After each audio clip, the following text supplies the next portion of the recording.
একটা না দুইটা নয়, 160টিরও বেশি ড্রোন ভূপাতিত করল ইরান। আজকে এই গুরুত্বপূর্ণ সংবাদটি প্রকাশ করল আইআরজিসির শীর্ষ কর্মকর্তা আলী রেজা এলহামি। ইরান দাবি করেছে তাদের আকাশে ঢুকে পড়া শত্রুপক্ষের এই 1.5 শতাধিক ড্রোন তারা ধ্বংস করেছে। শুধু ড্রোন নয়, তারা যুদ্ধ বিমান, ক্রুজ মিসাইল সব কিছুই নাকি আকাশেই থামিয়ে দিছে। এমনকি গতকাল F-35 যুদ্ধ বিমানও ধ্বংস করেছিল ইরান।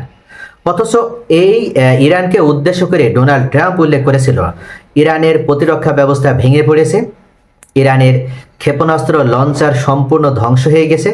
এক কথায় ইরানের আক্রমণ করার মতন আর বিন্দু পরিমাণ শক্তিও অবশিষ্ট নেই। ঠিক তখনই ইরান দেখিয়ে দিল যে আসলে ইরানের কোনো ক্ষতি আমেরিকা এবং ইসরায়েল করতে পারেনি। এখন পর্যন্ত এতদিন ইরানে যে হামলা করেছিল আমেরিকা এবং ইসরায়েল, সেই হামলাগুলো ছিল সম্পূর্ণভাবে মিথ্যা টার্গেটে। ইরান খুব ভালোভাবে জানতো যে তারা এত বড় একটা যুদ্ধের মধ্যে পড়তে যাচ্ছে, যে কারণে তারা আগে থেকেই প্রস্তুতি নিয়ে আসে এবং ইরানের এই প্রস্তুতি 40 বছর ধরে তারা শুরু করেছে।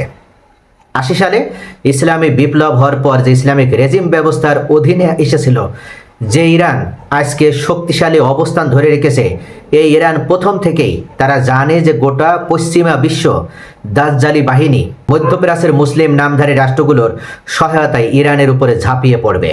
ঠিক যেন ক্ষুধার্ত শকুনের মতন মরা গরুর উপরে যেভাবে খাবলে পড়ে, সেইভাবে তারা একসময় ইরানকে ছিঁড়ে টুকরো টুকরো করার পরিকল্পনা করবে।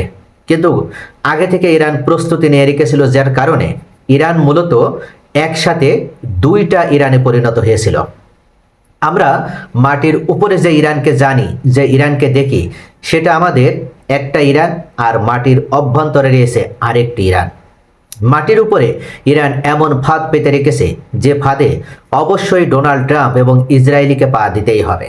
এবং এই যুদ্ধের এখন পর্যন্ত দীর্ঘ 36তম দিন আজকে অতিবাহিত হচ্ছে। তাতে করে দেখা যাচ্ছে দিন যত অতিবাহিত হচ্ছে ততই যেন খোলস ছেড়ে বের হয়ে আসছে ইরান, এবং তারা একের পর এক তাদের শক্তিমত্তার প্রকাশ করে যাচ্ছে। এখনো পর্যন্ত তারা মিসাইল হামলা করার মাধ্যমে, ড্রোন হামলা করার মাধ্যমে মধ্যপ্রাচ্যের মুসলিম নামধারী এই মুনাফিক রাষ্ট্রগুলোর বিরুদ্ধে যেমন যুদ্ধ করছে, ঠিক তেমনইভাবে আমেরিকার ঘাঁটি উড়িয়ে দিচ্ছে এবং ইসরায়েলের তেল আবিব, হাইফা সহ গুরুত্বপূর্ণ সামরিক ও বৈজ্ঞানিক গবেষণাগারগুলো মাটির সাথে মিশিয়ে দিচ্ছে। সব মিলে ইরানের শক্তির উৎস কোথায়, ইরান এত শক্তি কোথায় পাচ্ছে, এটা চিন্তা করে ডোনাল্ড ট্রাম্পের ঘুম হারাম হয়ে গেছে। প্রশ্ন হচ্ছে, ইরানের এই নতুন যে শক্তি, এটা কি তাদের সামরিক সক্ষমতার এক নতুন রূপ, নাকি এটা যুদ্ধের কেবলমাত্র ইরানের মনস্তাত্ত্বিক এক খেলা শুরু? চলুন প্রথমে দেখে নেওয়া যাক ইরান ঠিক কি দাবি করলো। ইরানের আকাশ প্রতিরক্ষা বাহিনীর শীর্ষ কর্মকর্তা ব্রিগেডিয়ার জেনারেল আলী রেজা এলহামি বলেছেন, এখন পর্যন্ত 160টিরও বেশি শত্রু ড্রোন আমরা ভূপাতিত করেছি। শুধু তাই নয়, একাধিক উন্নত যুদ্ধ বিমান, ডজন খানেক ক্রুজ ক্ষেপণাস্ত্র, MQ-9 রিপার ড্রোন, এমনকি হারমিস ড্রোনও আমরা ধ্বংস করতে সক্ষম হয়েছি। শুধু তাই নয়, ইরানের প্রতিরোধ এতটা শক্তিশালী যে এখনো পর্যন্ত ইরানের আকাশ সম্পূর্ণভাবে ইরানের নিয়ন্ত্রণে রয়েছে। অথচ ডোনাল্ড ট্রাম্প এবং নেতানিয়াহু উল্লেখ করেছিল ইরানের 90% আকাশ প্রতিরক্ষা বা তাদের মিসাইল লঞ্চার সিস্টেম ধ্বংস করে দেওয়া হয়েছে। ঠিক এই বক্তব্য দেওয়ার পরপরই ইরান দেখিয়ে দিয়েছে যে সত্যি তারা এখনও জীবিত, তারা এখনো পর্যন্ত মাথা উঁচু করে দাঁড়িয়ে রয়েছে। তারা যে হামলার শিকার হয়েছে, সেই হামলার পরিমাণ আমরা যদি দেখি তাহলে 13,000-এরও বেশি বাড়িঘরই ধ্বংস হয়েছে ইরানের। এমন কোনো দিন নেই যে হাজার হাজার টার্গেটে হামলা করে ইরানকে গুড়িয়ে দেওয়া হয়নি, ইরানের শীর্ষ নেতৃবৃন্দকে হত্যা করা হয়েছে।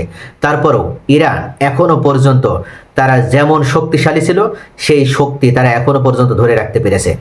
এটা শুধুমাত্র তারা পেরেছে তাদের জাতীয় ঐক্যের কারণে, এমনকি হার না মানার মানসিকতার কারণে। ইরান বলছে তারা ব্যবহার করছে দেশীয় আধুনিক প্রযুক্তি, অথচ বিশ্ব মিডিয়াগুলোতে দাবি করা হচ্ছে ইরান নাকি চীন থেকে তারা এই নতুন আধুনিক প্রযুক্তি নিয়েছে, আধুনিক আকাশ প্রতিরক্ষা সিস্টেম নিয়েছে। কিন্তু ইরান নিজেরাই স্বীকার করেছেন যে না, তাদের হাতে থাকা এই প্রযুক্তি সম্পূর্ণভাবে তাদের দেশীয় প্রযুক্তি। শত্রুপক্ষ এখন বিভ্রান্ত হয়ে গেল, টার্গেট আর লক করতে পারছে না, এমনকি কোথা থেকে আঘাত আসছে সেটাও আর বুঝতে পারছে না। ইরান এমন এক ট্রেডিশনাল ডিফেন্স তারা তৈরি করেছে যেটা smart, mobile, unpredictable and defence system হিসেবে ইতোমধ্যে আমেরিকা এবং ইসরায়েলিদের মনে ভয় ঢুকিয়ে দিয়েছে। ইরানের এই শক্ত প্রতিরোধ কখনো আমেরিকা কল্পনা করতে পারেনি যে এই ইরান এতটা শক্তিশালী।